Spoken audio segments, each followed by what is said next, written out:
네, 오늘 우리 김병기 직무대행을 비롯한 일부 간부들께서 6.25 행사를 참석을 하셔서 오늘 제가 순서상 사회를 보게 되었습니다. 부족하지만 많은 응원 부탁드리겠습니다. 트럼프 미국 대통령이 발표한 이스라엘과 이란의 휴전 합의를 환영합니다. 몇 시간 뒤면 완전한 종전이 이루어질 예정입니다. 일촉즉발의 긴장을 딛고 이뤄낸 이번 합의가 중동 지역의 영구적인 평화를 이룩하는 전환점이 되길 바랍니다. 중동 위기는 봉합 국면에 들어섰지만 그 여파는 현재 진행형입니다. 민주당은 이재명 정부와 함께 중동발 불확실성이 완전히 해소될 때까지 긴장을 늦추지 않겠습니다. 국민의힘의 낯뜨거운 정치 공세 속에 국무총리 후보자 인사청문회 첫날이 마무리되었습니다. 송은석 국힘 원내대표는 청문회 시작부터 김민석 후보자가 총리가 되면 여야 협치와 국민 통합은 단연코 불가능하다라고 협박까지 일삼았습니다. 새 정부 출범부터 총리직을 볼모 삼아서 국정과 국민을 급박하는 국민의힘은 국정 발목 잡기 전문 집단이 되기로 작정한 겁니까? 인사청문회는 공직자의 자질과 능력을 검증하는 자리이지 당리당략을 위한 자리가 아닙니다. 김민석 후보자는 대통령을 보좌하여 전대미문의 국가 위기를 헤쳐나갈 적임자입니다.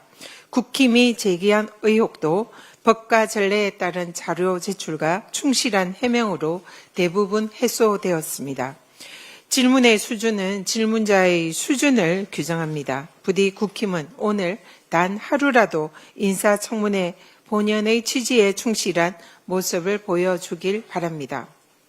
내란으로 망가진 민생 경제 상처가 깊어지고 있습니다. 내수는 고사 위기이고 소상공인 자영업자는 벼랑 끝에 몰려서 추락하기 일보 직전입니다. 이 와중에 국힘은 추경을 인질 삼아 법사위원장을 내놓으라는 터무니없는 어깃장을 놓고 있습니다. 내란으로 민생을 파탄낸 재가를 사죄하는 마음으로 적극 협조해도 모자랄 판에 상처 입은 국민에게 소금 뿌리는 격입니다. 이재명 정부의 첫 추경안은 내란으로 죽어가는 민생 경제를 심폐소생하는 내란 치유 추경입니다. 한국은행도 이번 추경이 경기 진작과 민생 회복을 뒷받침할 것이며 국채 시장에 주는 부담은 제한적이다라고 평가했습니다.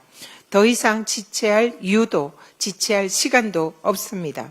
윤석열 정부 초기에 당시 야당인 민주당은 역대 최대 규모의 추경안에 대승적으로 협조한 바 있습니다. 국힘은 이제 그만 목리 부리고 추경안 심사를 위한 예결특위 구성에 동참하십시오. 한줌 사리 사욕 때문에 민생 회복의 골든타임을 놓치는 대역죄를 범하지 않길 바랍니다. 내란 특검이 윤석열 체포영장을 청구했습니다. 전례 없는 시간 계산법으로 윤석열을 석방시킨 지기현 재판부와 즉시 항고를 포기한 심우정 검찰의 내란 수계 탈옥 작전이 이루어진 지 석 달 반 만입니다. 내란 수계의 윤석열 체포와 구속은 사법정의 회복의 첫걸음입니다. 사법부는 조속히 체포영장을 발부하여 결자 해지하십시오. 내란 2인자 김용현 구속영장도 지체 없이 발부하라는 국민의 명령에 귀 기울이기를 바랍니다. 대북 송금 사건의 본질은 윤석열 검찰 독재 정권과 정치 검찰의 이재명 죽이기 정치 공작이었음이 서서히 드러나고 있습니다. 횡령 배임과 대북 송금 연루 의혹 등으로 도피 중인 배상윤 KH그룹 회장이 언론사 인터뷰를 했습니다. 그 인터뷰에서 자신과 김성태 전 쌍방울 회장이 북한과 업무 협약을 맺은 것은 자신들의 사업 이득을 위해서 비밀리에 추진한 것이다. 그래서 당시 경기도와는 전혀 무관하다라고 밝혔습니다. 이로써 대북 송금 사건은 경기도와 이재명 지사에게 없는 죄를 만들어서 덮어씌운 정치검찰의 허위 공작 정치 기소였음이 다시 한번 입증된 것입니다.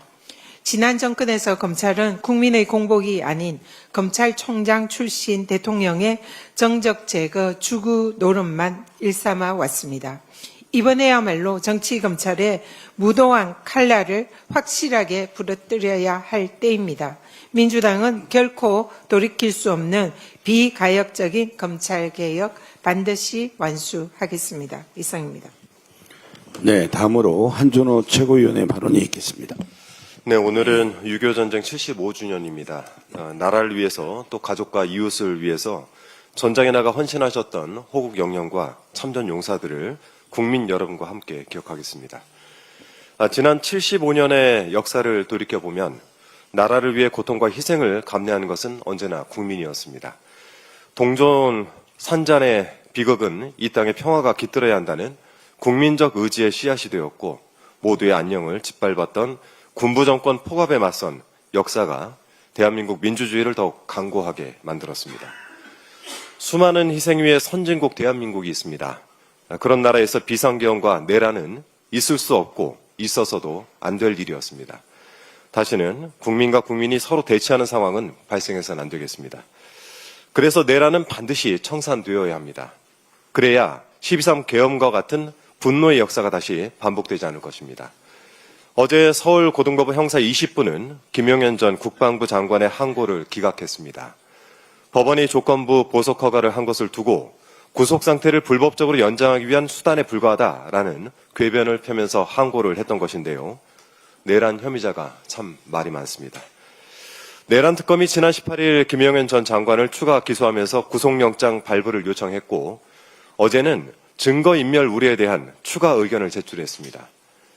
잠시 후 10시부터는 김용현 전 장관 추가 구속영장 신문이 있을 예정인데요. 신문 성실히 잘 받으시기 바랍니다.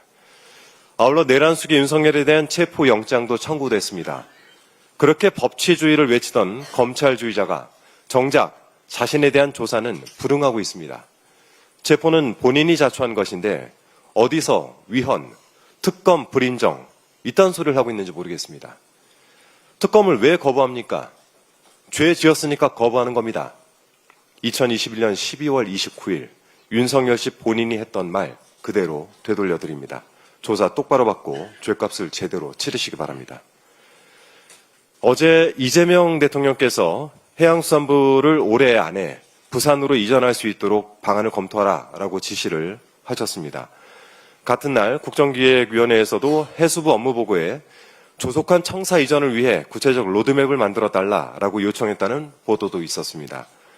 지난 20일에 해수부가 국정기획위원회에 보고할 때에는 2029년까지 이전하겠다라고 계획을 밝혔던 것으로 알려졌는데요. 청사 짓느라 4년의 시간을 보내느니 최대한 빨리 이전 작업을 마치고 북극 항로를 비롯한 각종 정책 현안에 집중하자는 국민 주권 정부의 의지가 확인되는 것 같습니다.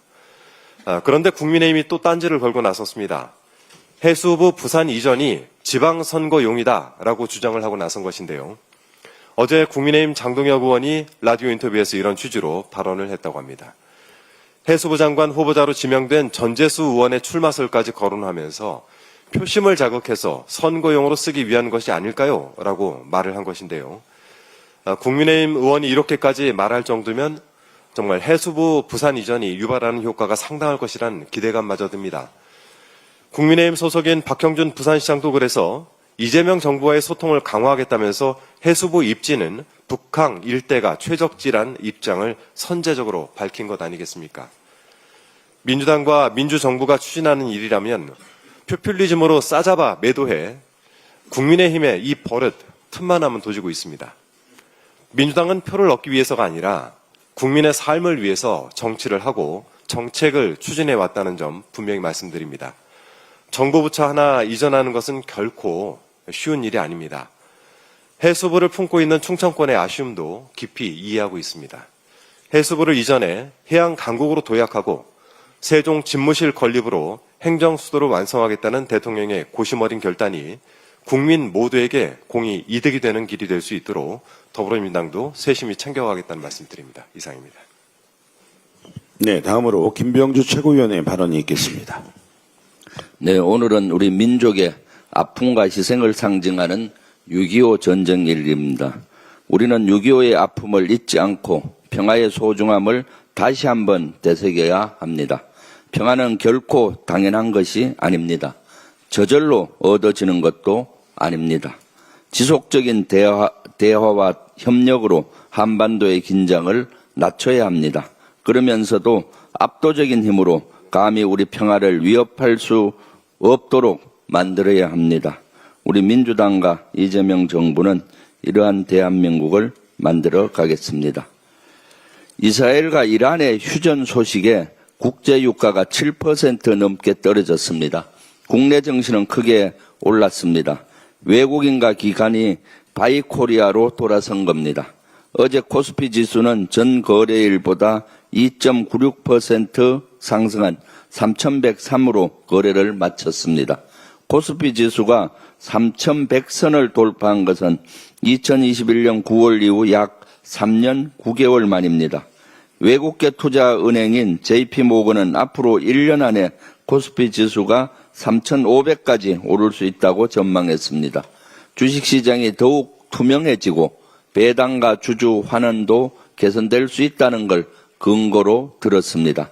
그러나 아직 안심하기엔 이릅니다.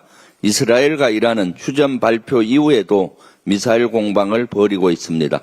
트럼프 미국 대통령이 양국의 휴전 준수를 촉구하며 다시 진정된 모습이지만 분쟁이 완전히 중단되기까지는 시간이 필요할 것으로 보입니다. 이런 상황에서 무엇보다 중요한 건 우리 국민의 안정과 일상유지입니다. 중동발 위기로 인한 피해가 최소화될 수 있도록 정부와 여당은 긴장을 늦추지 않겠습니다. 내란 특검이 윤석열에 대한 체포영장을 법원에 청구했습니다. 경찰의 출석 요구는 물론 특검의 소환에도 응하지 않았기 때문입니다. 자업자득이자 법불아귀입니다. 법 앞에 모두가 평등하다라는 원칙에 따른 당연한 수순입니다. 그런데도 윤석열 측은 체포영장 청구가 부당하다고 주장합니다. 전혀 반성하지 않는 태도입니다. 대한민국의 법치를 존중한다면 지금이라도 수사에 협조하십시오. 그렇지 않으면 법원은 엄중하고 단호하게 현명한 판단을 내릴 겁니다. 대한민국의 법과 정의가 살아있다는 걸 명확하게 보여주십시오. 거듭 말씀드리지만 국민에게 총을 겨누고 민주주의를 추락시킨 내란 수괴가 자유롭고 편안하게 거리를 활보하는 건 우리 국민이 용납하지 않습니다. 김민석 국무총리 후보자에 대한 인사청문회가 어제 시작됐습니다. 그동안 제기된 의혹에 대해 합리적이고 성실하게 답변했다고 평가됩니다. 이재명 정부는 인수위 없이 출범했습니다. 빠른 국정 안정을 위해선 내각이 완성되어야 합니다. 특히 중동발 위기에 기민하고 현명하게 대응해야 합니다. 야당의 협조가 절실한 이유입니다. 맹목적인 발목 잡기는 누구에게도 이롭지 않습니다. 새 정부가 국민과 국익을 위해 정진할 수 있도록 야당의 협조를 거듭 부탁드립니다. 추경이 시작됐습니다. 23일 월요일 날 추경안이 국회에 제출되었고 오늘 추경안이 소관 상임위에서 추경안 상정 및 심사가 이루어집니다. 특히 26일인 내일은 이재명 대통령께서 시정연설을 국회에 와서 할 예정입니다. 추경의 필요성을 국민께 이해를 구하고 말씀드릴 걸로 예상됩니다. 윤석열 전 대통령과 너무나 대조적입니다. 이제 비정상의 정상화가 이루어지는 모습입니다. 대통령께서는 국민과 소통하면서 추경안이라든가 여러 가지 문제를 해결하는 모습을 보여주고 있습니다. 추경에 대해서는 한국은행도 신속 추경 필요성을 강조했습니다. 추경은 신속 편성 집행 시에 경기 진작이 기대된다. 그리고 국채 부담도 시장 예상 수준이다라는 평가입니다. 그리고 새 정부 기대감의 소비 심리 지수가 4년 만에 최고치 경기라고 합니다. 경기 회복 낙관론이 확산되고 있습니다. 이와 같이 경기 회복 기대감이 실물 경제 회복으로 이어지기 위해 신속한 수경이 필요합니다. 국민의힘의 협조를 부탁드립니다.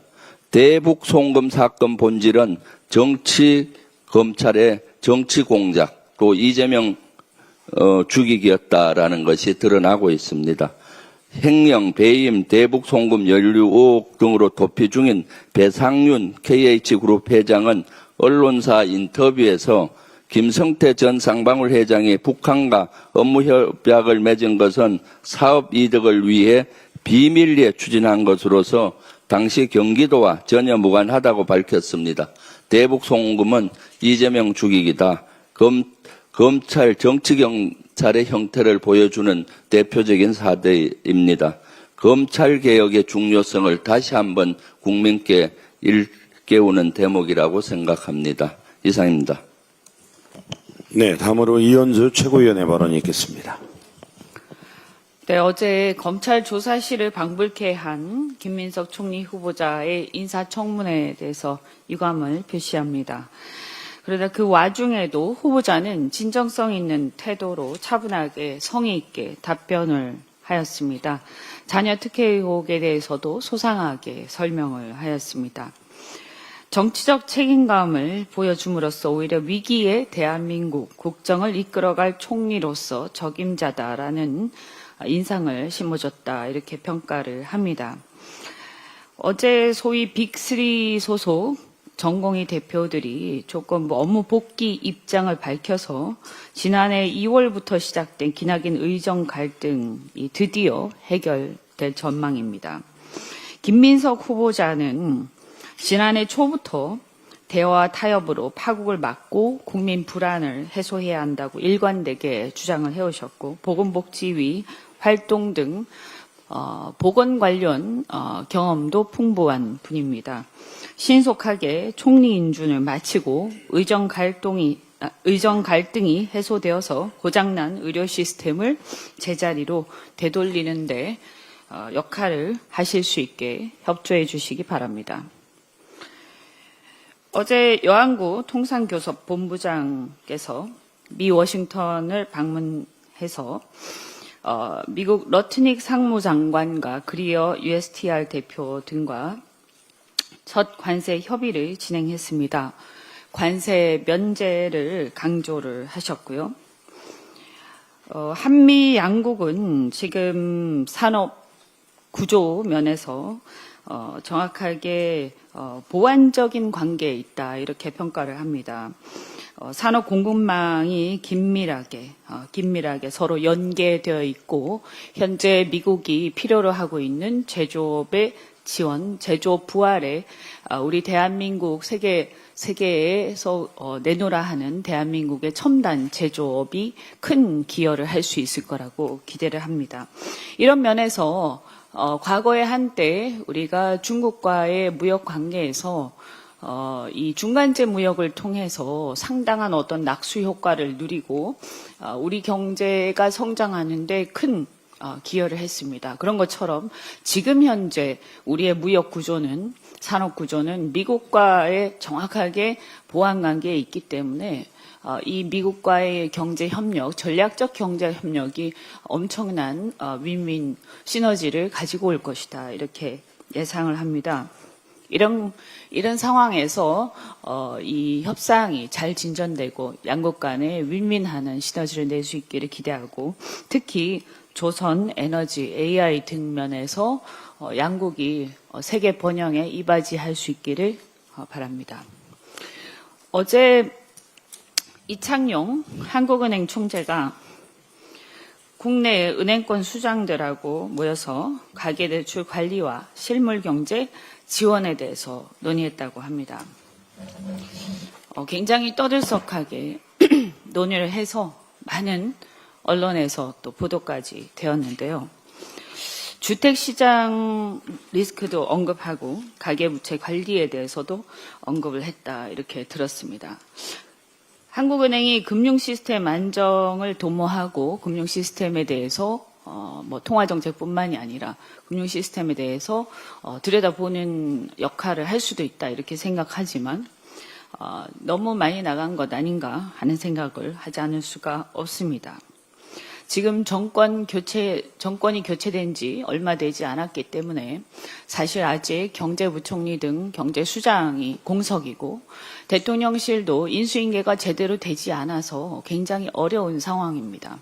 이런 상황에서 하는 총재가 관련해서 할 얘기가 있으면 대통령 면담을 신청하던가 대통령실의 관계자들하고 협의를 해서 조용하게 자신의 의사를 전달하면 될 일이지 이렇게 많이 언론 플레이까지 하면서 할 일은 아니다. 이건 정치를 하고 계신 게 아닌가 이런 생각이 들지 않을 수 없습니다. 이창용 한국은행 총재는 예전부터 오지랖으로 되게 유명했습니다. 교육 입시 관련된 입시 관련 보고서도 발간을 해서 그것뿐만이 아니라 교육, 부동산까지 정책 보고서에서 다뤘습니다. 지역 비례 선발제도 제안을 한 적이 있고요. 그래서 한때 많은 사람들이 이창용 하는 총재의 오지랖이라는 제목으로 또 칼럼까지 썼습니다. 매경 포럼에도 나왔고 또 최강의 전 IMF 대리이사도 그런 칼럼을 쓴 바가 있습니다. 심지어 올해 1월에는 최상목 권한대행 헌재 재판관 2명 임명에 대해서 불가피한 결정이었다고 본다 하면서 정치적 사안까지 논평을 한 바가 있습니다.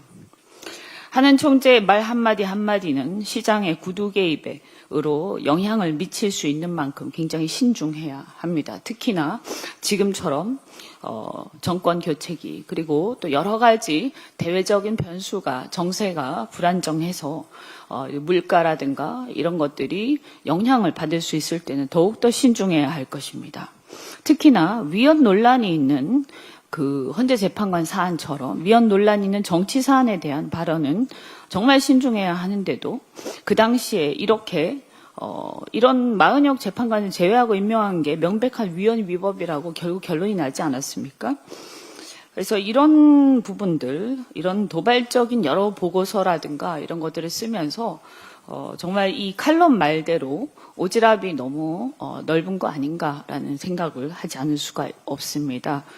이창용 하는 총재는 이렇게 자숙하고 본래 하는 애 역할에 충실하게 관리를 잘 하시기 바랍니다. 금리 인하 기조 하에서 대출 관리를 잘해야 된다. 이런 얘기는 하는 총재가 할 얘기인가 하는 생각을 안 할 수가 없고요. 어쨌든 대통령실과 잘 얘기를 하시고 대중들에게 영향을 미칠 수 있는 발언은 매우 신중할 것을 다시 한번 당부드립니다. 감사드립니다. 네, 다음으로 송선우 최고위원의 발언이 있겠습니다. 내란 특검이 어제 윤석열 전 대통령 체포영장을 청구했습니다. 조은석 특검이 맨몸으로 내란을 막아내고 빛의 혁명으로 민주주의를 지켜낸 대한국민들의 열망에 부응했습니다. 시작이 좋습니다. 사초를 쓰는 심정으로 특검직을 수행하겠다고 했던 조은석 특검입니다. 윤석열 체포영장 청구만큼이나 시급하고 중요한 사안이 하나 더 있습니다. 허술한 검찰의 공소장을 다시 쓰는 일입니다. 이 또한 국민들의 열망입니다. 지난 2월 초 공개된 윤석열 전 대통령의 내란 우두머리 혐의 공소장에는 내란 모의와 실행 과정 등은 상세히 담겼지만 공소 사실에 내란을 일으킨 목적이 빠져 있습니다. 검찰이 낸 공소장에는 윤석열 일당이 12.3 내란을 통해 무엇을 이루고자 했는지가 쏙 빠져 있다는 말입니다.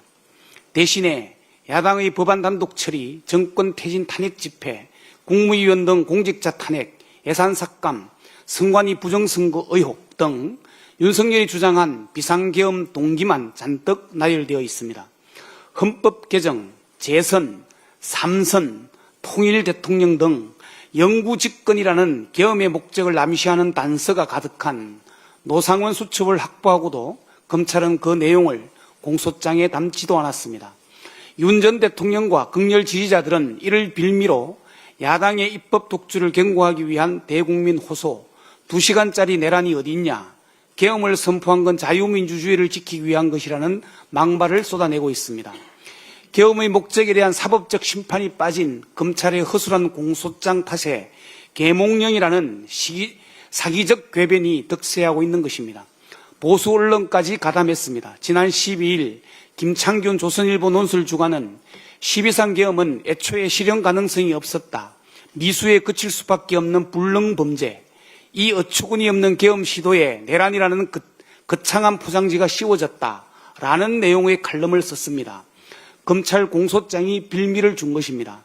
30년 전 전두환 노태우를 단죄한 12.12와 5.18 사건 공소장은 정권 찬탈 목적의 쿠데타였다라고 적시하고 있습니다. 검찰의 공소 사실은 1심부터 대법원까지 그대로 인정됐고 전두환 노태우 두 전직 대통령은 반란수계로 역사에 박제됐습니다. 지기현 재판부가 지금까지 보여준 모습을 보면 설마가 사람 잡고도 남습니다.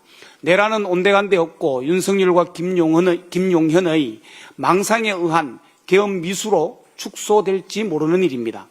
12.3 비상계엄을 영구집권을 목적으로 헌법기관인 국회와 선관위를 군대를 동원해 침탈한 내란으로 윤 전 대통령을 내란 우두머리로 맹징하게 박제할 수 있도록 검찰 공소장은 반드시 다시 쓰여져야 합니다. 끝으로 윤석열 내란 수계를 비롯한 김용현, 여인영, 이진우 등 내란 중요 임무 종사자들이 자유롭게 거리를 할부하고 내란 핵심 피의자들이 햄버거 또는 보리밥 회동을 즐기고 이들이 한자리에 모여 폭탄주를 마시는 모습 상상만 해도 끔찍하지 않습니까?